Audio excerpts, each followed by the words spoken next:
Hello and welcome. I am Gorbs, and I'm sure that many of you who have clicked on this video are aware of the screen in the background. This is the return of Yarrick, who apparently he's back in Armageddon, even though he died. So who knows what's going on with the timeline there. But the biggest issue that's been raised that I've seen is the lack of the Armageddon Steel Legion on Armageddon. Now, if I scroll down a little bit here, obviously you've got Yarrick here and Blokey and Krieger down there, and this is all about how it was done. And you scroll down, and you get to this bit here. Did you forget the Steel Legion? A few of you have commented already asking about the Armageddon Steel Legion. Armageddon has been at war for generations now, and the world's original Steel Legion defenders have been worn down to a fraction of their original strength. There are still plenty of them about, though they now represent just a fraction of the expansive Astra Militarum, Imperial fucking Guard, thank you very much, forces deployed across the world, supplemented by regiments from every corner of the Imperium. And then they go, oh, look. You see this guy here? That's a Krieger. No, that's an Armageddon Steel Legion guy painted up as a Krieger. And this has led to consternation. Because not only does this bit here suggest that the Imperial Guard, in fact, the Armageddon Steel Legion themselves, are losing on Armageddon. It is a meat grinder, and they are losing. They don't have the birth rate to keep up with the amount of losses they are getting. There was also mention of a painting guide that came out from Games Workshop saying, oh, you know what you can do if you're that concerned, right? If you're that concerned about the Armageddon Steel Legion no longer being around, just take Kriegers and paint them yellow. That's essentially the thing that's going around it. And again, this has upset a lot of people. As a former Games Workshop staff myself, and if I have remembered to do so, I'll put an image of my Games Day badge up on screen to back up my claim. There's probably a business reason behind using the Krieg. For one, essentially they look the basic same overall appearance if you would ask someone who is not familiar with the lore. So people at the very top of Games Workshop probably. They mostly looked at it and said, hey, yeah, they've got a helmet, they've got a gas mask, it's good enough, use them, why not? And it's like, I think it was last edition 9, I think it was, when they brought out the Imperial Guard Codex, and they went, there's three types of guard you can use. There's the Catachan, there's the Cadian, and there's the Krieg. And every other regiment in the galaxy operates like one of those three. So what you need to do is you need to go out and you need to buy one of those 3 kits of ours and paint them up like your preferred regiment. So it's not the first time they've done this. And I think there is basically behind it the thought that the financials probably do not support increasing the lines produced for Imperial Guard. It's most likely that they've looked at it and they said, well, you know, Yarrick, yes, Yarrick's a famous model. He can be used in any Imperial Guard force. But Armageddon Steel Legion can only be used in an Armageddon Steel Legion force.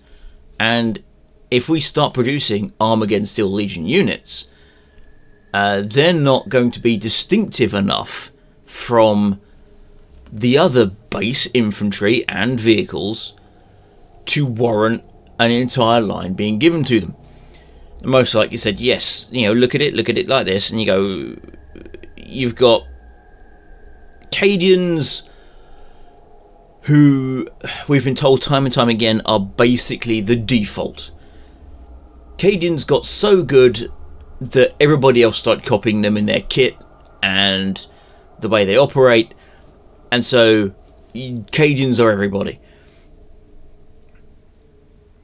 And if they are not potentially selling as well, or the Krieg are not selling as well as financial projections say that they should be, then someone up the top is going to be looking at this and saying, one miniature, yes, we can do one miniature. One miniature doesn't take up a lot of space.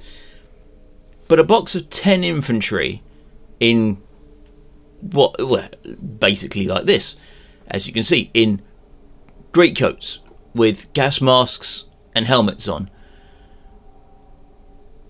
We're going to be splitting the financial returns from the Kriegers and quite probably end up with a lot of spare stock. And that's most likely the thought process behind it, rather than anything like other people may have said that Games Workshop just hate you. They just want you gone, they don't want you anymore. You're the old guard, we don't need the old guard, we have the new guard. I doubt that's even a factor in their thinking. It's most likely just what is going to give us the biggest return for our investment. One single Yarrick miniature, which is famous, has been around pretty much since the beginning. Everybody's going to want it. We can make that. That'll get us a return. If we start featuring the Steel Legion, people are going to be asking where are the kits, and if we have to start producing the kits, then it's going to be taking money away from the others.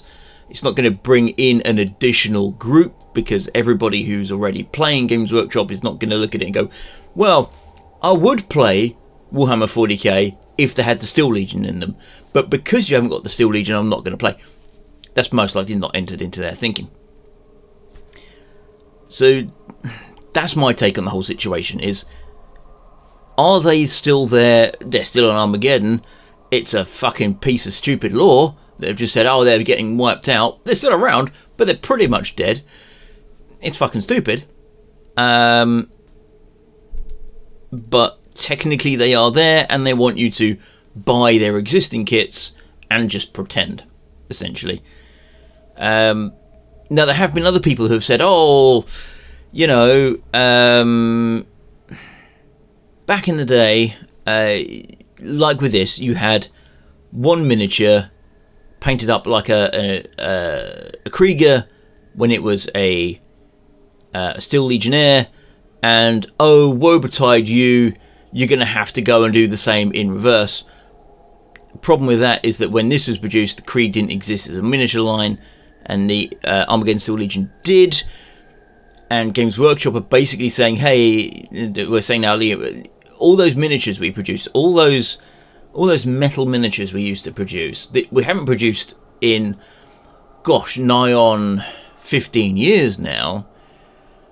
Yeah, just forget those and just paint up the new stuff like the old stuff. So, what I'm going to do is I'm going to tell you my thought on where I suggest going from here, as well as options. My thought on where to go is leave.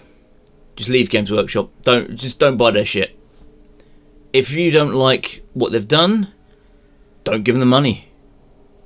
I'm not saying leave the hobby. I'm not saying, if you enjoy playing Warhammer 40k, keep playing Warhammer 40k. Just don't buy Games Workshop stuff.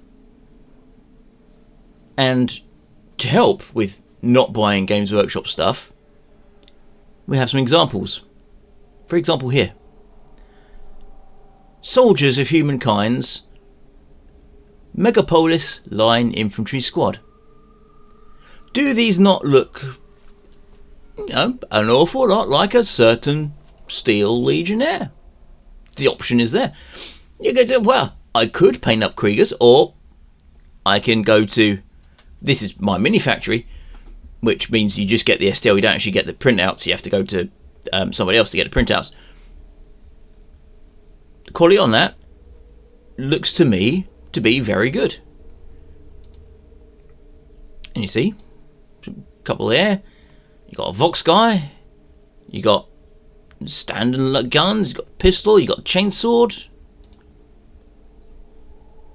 You know, you can have him without a gas mask if you really want to. The option is there.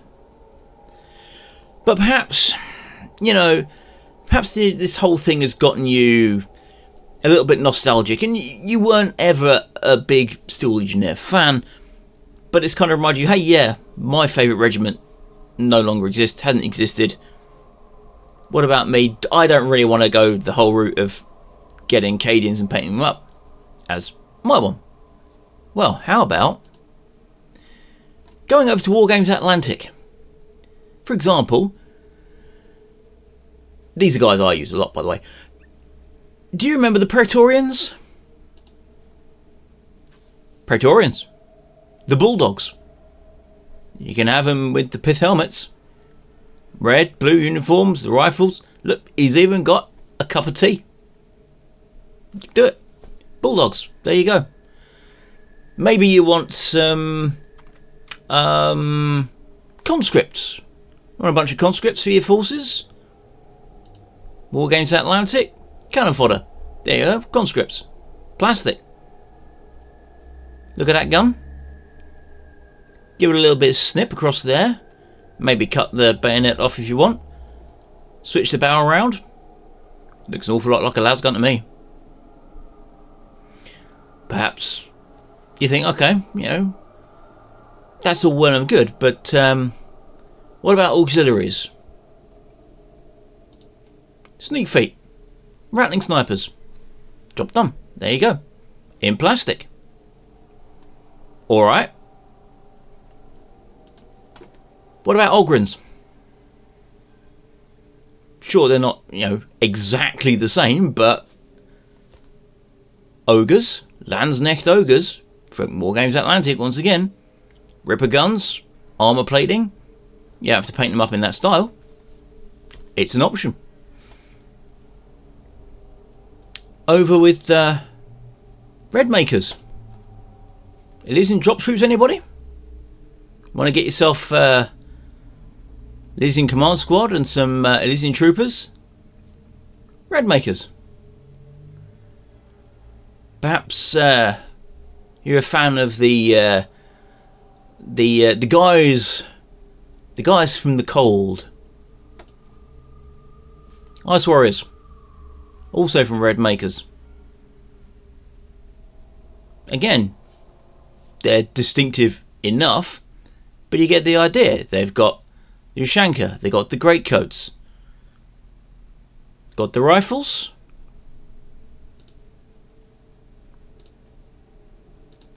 yeah, backpacks with the bundles on. Red Makers, there you go. Of course, you could say, alright, if I want to do that, then the Games Workshop stuff isn't going to look quite right next to it, and I still want some Kalachans. Well, another one of my favourites, Space Nam. These guys, multi-part, torso, legs, 2 arms, head, various guns, Kalachans. My personal favourite, Reptilian Overlords, Master Template 6, Desert Reavers. If they're not Talon, I don't know what is. Or of course, if you're feeling really, really nostalgic and you want to go right back to the very beginning, you don't want Imperial Guard, you want Imperial Army. Reptilian Overlord's got you covered. Master Template 001.